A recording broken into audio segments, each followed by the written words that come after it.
Medieval history में ट्रिपटाइट struggle या Kannauj triangle war से जुड़े कौन से स्टेटमेंट सही हैं? नंबर 1, ये वॉर हुए थे पतिहारा, राष्ट्रकूटा और पाला डायनेस्टी के बीच। नंबर 2, ये तीनों किंगडम मालवा रीजन पर अपना कंट्रोल चाहते थे क्योंकि वहाँ पे रिसोर्सेज बहुत ज़्यादा थे और उस रीजन को मेडिवल पीरियड में symbol of Prestige and power माना जाता था। करेक्ट आंसर है ऑप्शन 1। स्टेटमेंट 1 सही है। ये वॉर पतिहारा, राष्ट्रकूटा और पाला डायनेस्टी के बीच ही हुई थी।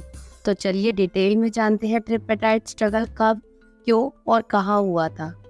राजा हर्षवर्धन के बाद क्या पॉलिटिकल डेवलपमेंट की, इसको हम दो टाइम फेज में समझते हैं।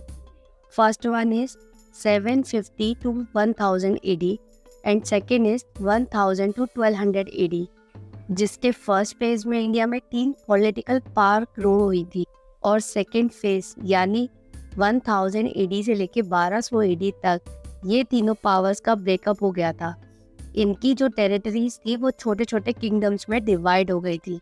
ये तीनों पावर्स, ये तीनों किंगडम्स एक दूसरे से हमेशा लड़ते रहते थे for the control of Kannauj, जो गैंगटिक रीजन में था नॉर्दर्न इंडिया के। और इन तीनों के बीच उस कंट्रोल को लेके जो स्ट्रगल था उसको ट्राइपेटाइट स्ट्रगल कहते हैं। और कन्नौज के ऊपर कंट्रोल का मतलब है कि अपर गैंगटिक वैली में कंट्रोल, जहाँ पे रिच रिसोर्सेज है ट्रेड के लिए और एग्रीकल्चर का बहुत स्कोप है। अब जानते हैं पतिहार डायनेस्टी के बारे में।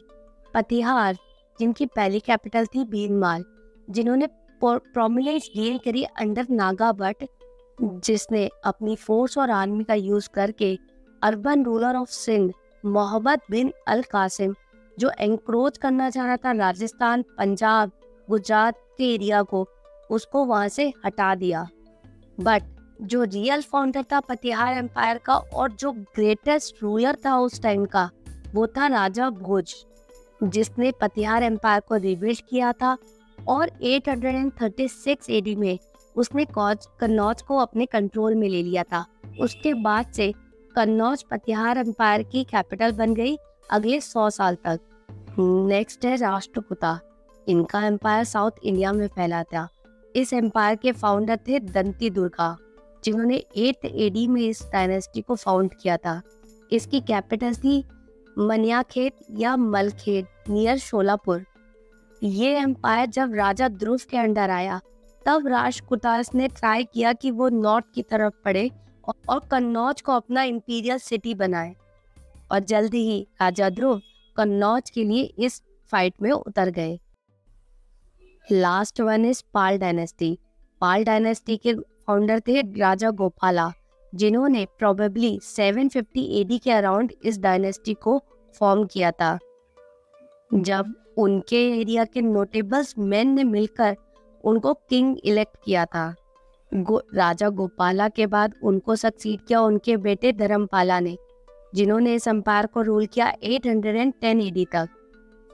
और पाल डायनेस्टी भी कन्नौज के ट्रायंगल वॉर में एक पार्टी थी। Like this video, share it with your friends. ऐसे बहुत सारे क्वेश्चंस के लिए प्लेलिस्ट पर क्लिक करें and subscribe to our channel.